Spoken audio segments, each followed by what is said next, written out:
Tony Khan and AEW and everybody that was involved with bringing Champa in and his whole entrance and everything made him look like a star.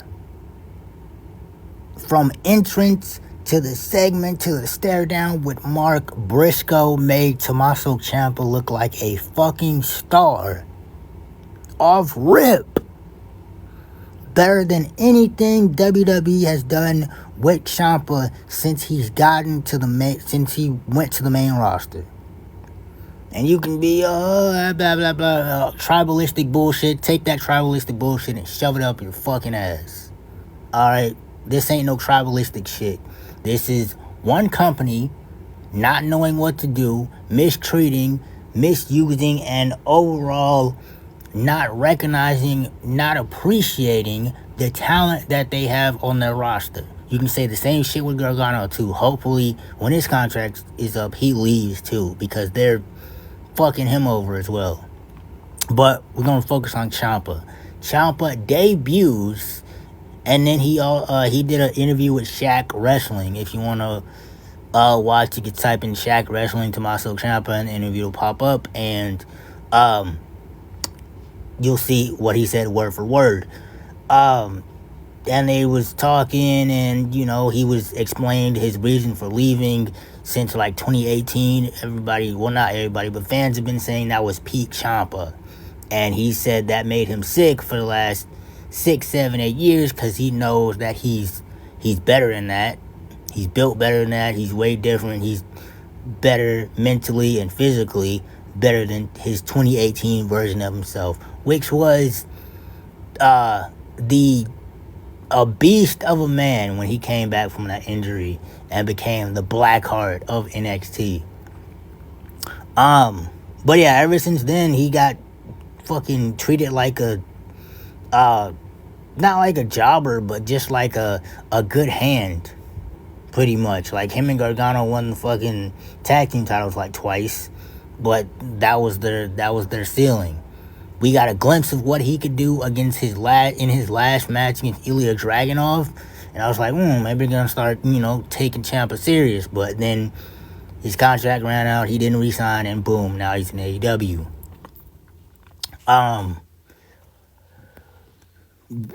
It just still boggles my mind how Triple H just didn't do. Let me rephrase that. Didn't fucking treat him and Gargano, but let me focus on Ciampa. Ciampa like the star that he was in fucking NXT. And I know you can say, oh, well, it's not just Triple H, you got TKO and blah, blah, blah, blah, blah. Yeah, but Triple H is creative. He's the head of fucking creative. He can push whoever he wants to push, de-push whoever he wants to push, and job whoever the fuck he wants to job out. So it's still mind-boggling how majority of his NXT black and gold guys are pretty much in the shitter right now, and they're just focused on whoever the fuck right now. Your Jey Usos and your Cody, which Cody ain't even a fucking one of Triple H's guys. Still focused on all these other motherfuckers, but when the talent that made you have your name and got you to that fucking head of creative spot, you just leave them out to dry. And that's fucked up. And it's one of the reasons why Triple H has lost a shit ton of favor with the fucking audience. Except the casuals, right?